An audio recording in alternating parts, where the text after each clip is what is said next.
ஒரு பெற்றோருக்கு 2 பெண் பிள்ளைகள் இருக்கிறார்கள். இருவரையும் நல்லபடியாக வளர்த்து திருமணம் செய்து கொடுத்து விட்டார்கள். இந்த 2 மகள்களும் பொருளாதார ரீதியாக எந்த வருமானமும் ஈட்டவில்லை. அவர்கள் தங்கள் கணவன்மார்களின் சம்பாத்தியத்தில் தான் தங்கள் வாழ்க்கையை நடத்தி கொண்டிருக்கிறார்கள். காலப்போக்கில் இந்த மகள்களின் பெற்றோர்களுக்கு உடல்நிலை குறைவாலும் வயது முதிர்வாலும் அவர்களால் முன்பு போல் உழைத்து சம்பாதிக்க முடியவில்லை. தங்களுடைய அன்றாட செலவுகளுக்கும் மருத்துவ செலவுகளுக்கும் கூட பணம் இல்லாமல் கஷ்டப்படுகிறார்கள். இந்த சூழ்நிலையில் அவர்களுக்கு தேவையான பண உதவியை யார் செய்ய வேண்டும்?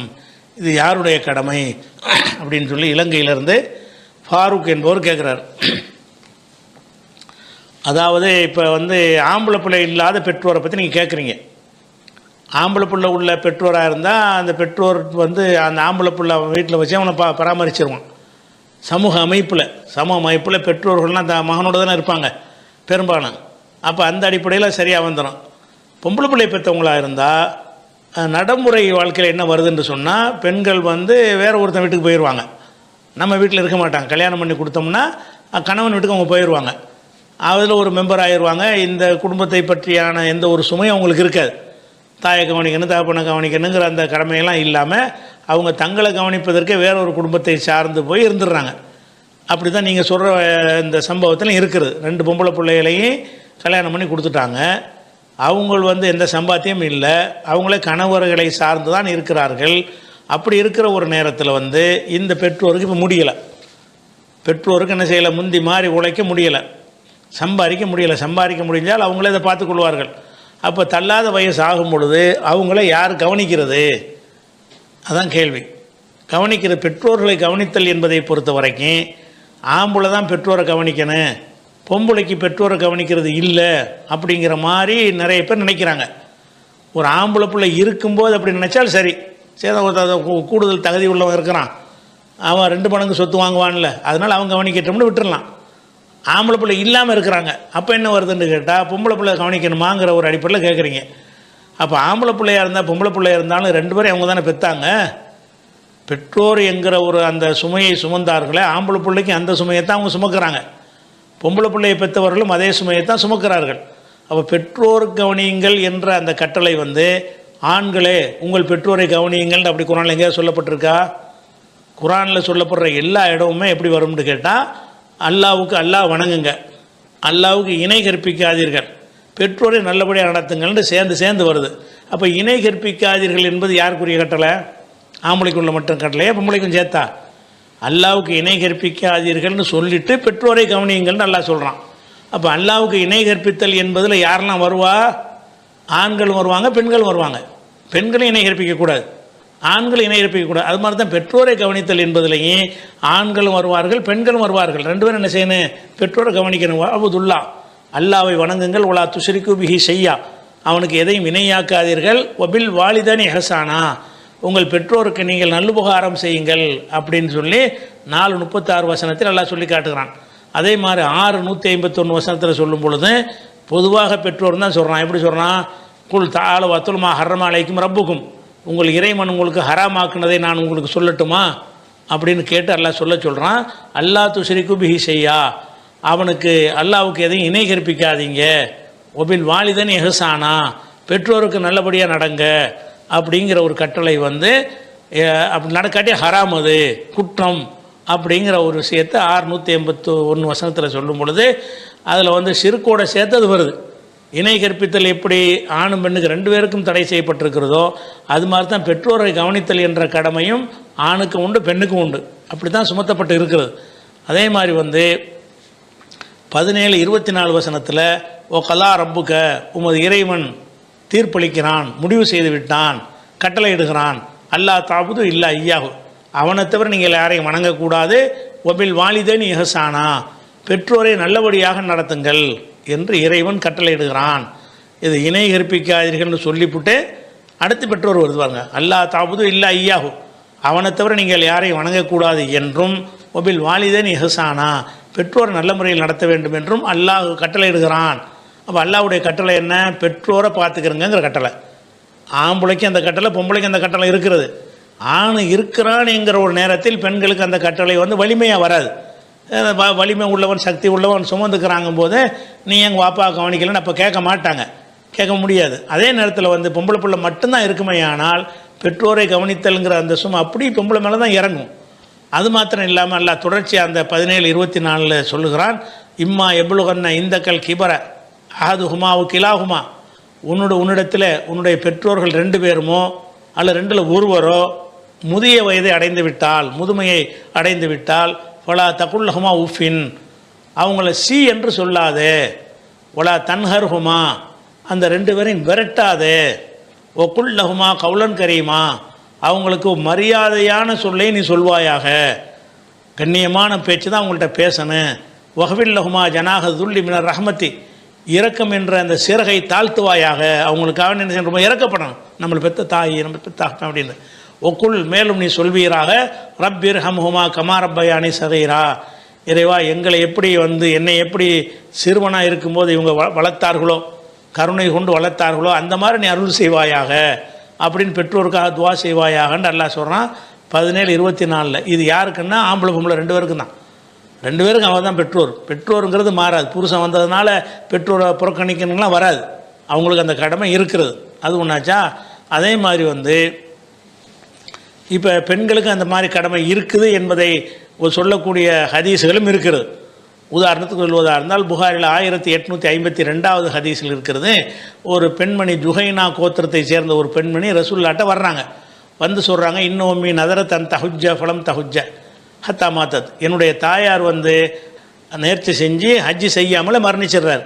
எங்கள் அம்மா வந்து ஹஜ்ஜிக்கு போகிறேன்னு நேர்ச்சி பண்ணாங்க, நேர்ச்சியை நிறைவேற்றணும்ல, நிறைவேற்ற மூத்தா போயிட்டாங்க.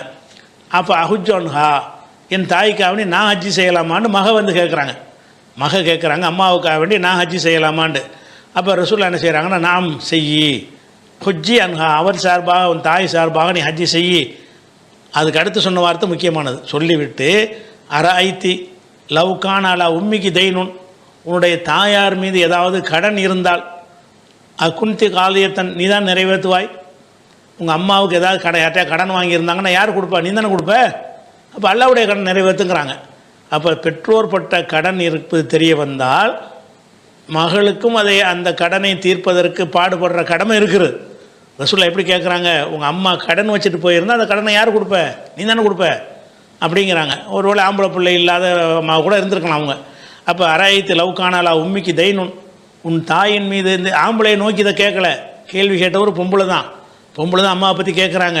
பொம்பளையை நோக்கி தான் ரசூலுல்லாஹ் சொல்கிறாங்க, லவ்கானாலா உம்மிக்கு தைனுன், உன் தாயார் மீது கடன் இருந்தால் குந்தி காலியத்தன், நீ தான் நிறைவேற்றுவாயா அப்படின்னு கேட்குறாங்க. ஆமாம் அப்படின்னு சொல்லிட்டு உக்குதுல்லாஹ் ஃபல்லாஹு அஹக்கு பில் வஃபா, அல்லாஹ்வுடைய கடனை நிறைவேற்றுங்கள், அது நிறைவேற்றுவதற்கு அதிக தகுதி படைத்தது என்று சொன்னார்கள்ங்கிற ஒரு செய்தி புகாரியில் 1852 ஹதீஸில் இருக்கிறது.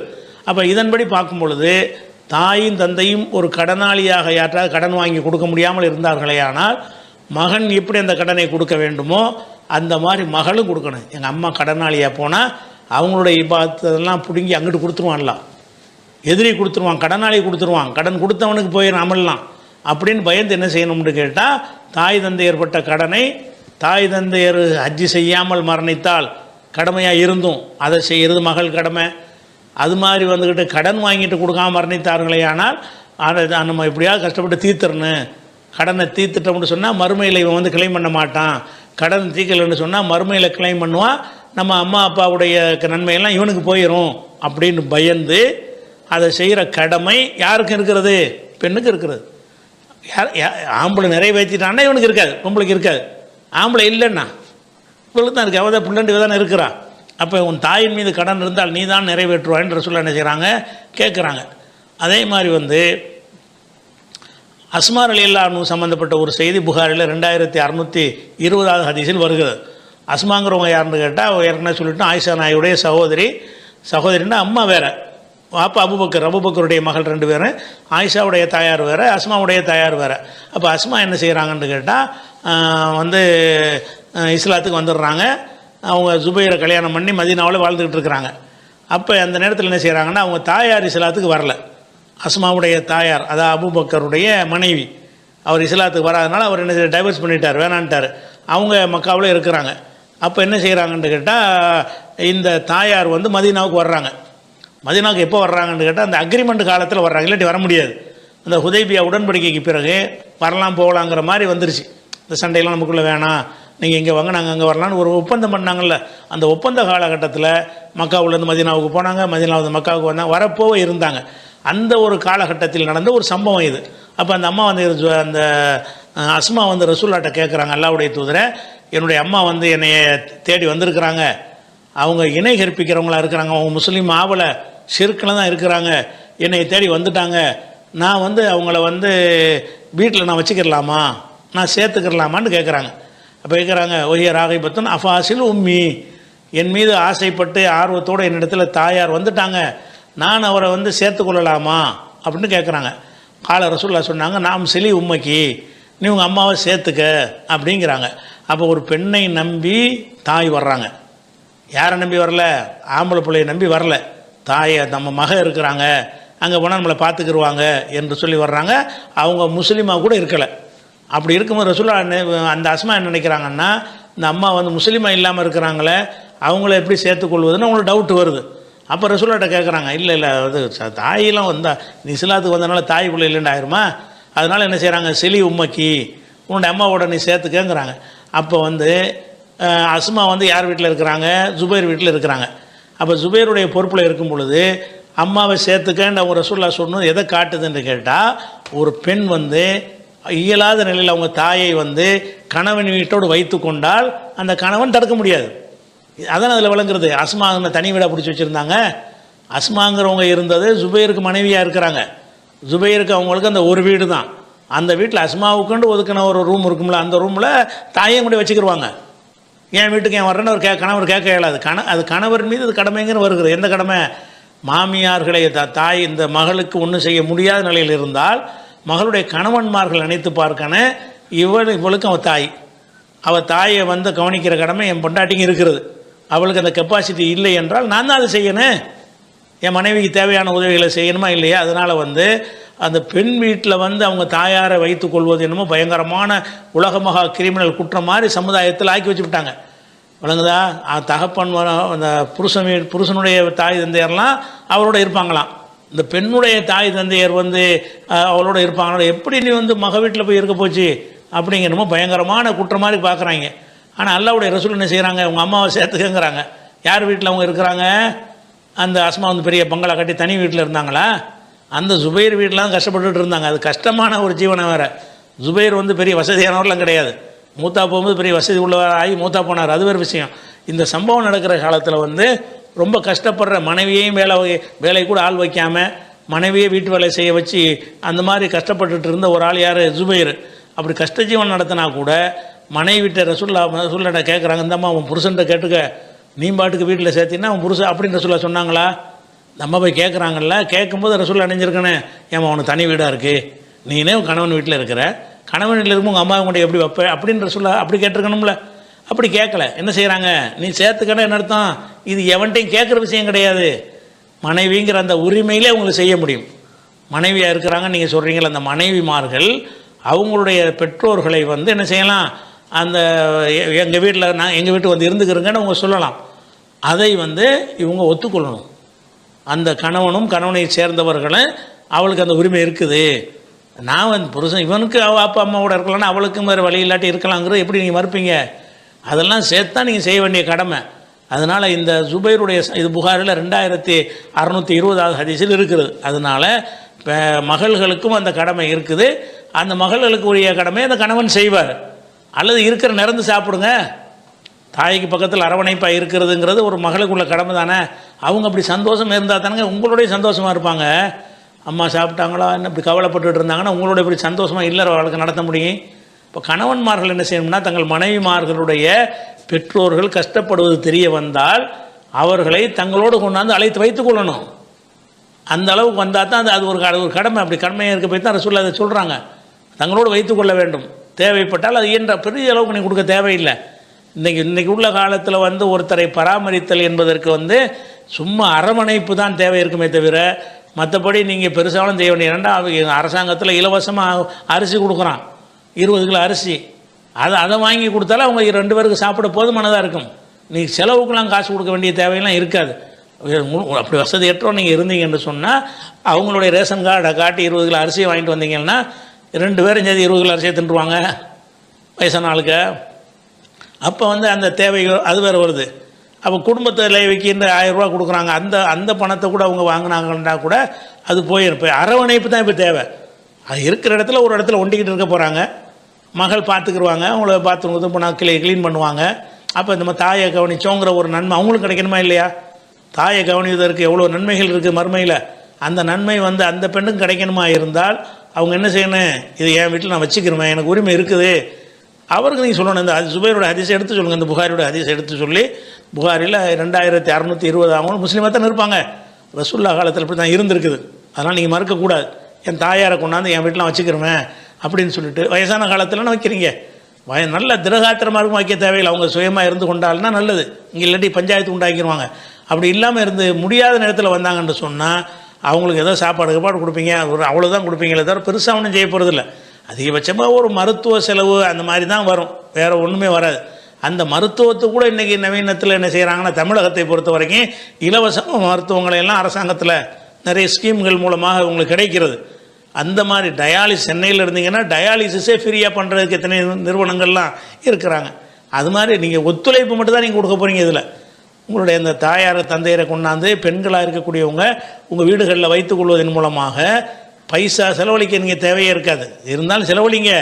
இப்போ நம்ம அரசாங்கத்திலே அந்த மாதிரி வசதிகள் இருக்கும்பொழுது, வசதி நீங்கள் இல்லாமல் இருந்தீங்கன்னு சொன்னால் அதை வாங்கி நீங்கள் நிர்வாகம் பண்ணுறது இருந்தாலே போதும். அப்போ என்ன உங்களுக்கு சுமை இருக்குதுல்ல? அதெல்லாம் தாயாரை கவனிக்கிற ஒரு கடமை வந்து இயன்ற அளவுக்கு நீங்கள் செய்யணும். அதை முடியலைன்னு சொன்னால் கணவன் என்ன உங்களுக்கு தருவதிலேருந்து என்ன உங்களுக்குன்னு செலவுக்கு தருவார்ல, அதில் கொஞ்சம் ஒதுக்கி தாயாரை கவனிங்க. உங்களுக்கு சம்பாத்தியம் இல்லாட்டா கூட உங்களுக்குன்னு கணவர் ஒரு இதை தருவாரா இல்லையா, அந்த பணத்திலேருந்து ஒதுக்கி என்ன செய்யுங்க, தாய் தந்தை நீங்களும் கவனிங்க. பெற்றோரை கவனிக்கிறங்கிற ஒரு கடமை இருக்கத்தானே செய்யுது. அதனால் வந்து அந்த பெற்றோர்களை வந்து இந்த 2 மகள்மார்களை கணவன் தயவில் இருந்தாலும் அவங்க வீட்டிலே கொண்டு போய் வைத்துக் கொள்றதுக்கு மார்க்கத்தில் உரிமை இருக்குது, அனுமதி இருக்கிறது. அந்த கணவன் அதுக்கு இணங்க வேண்டும், ஒத்துக்கொள்ள வேண்டும். அதான் அது கூட சட்டம்.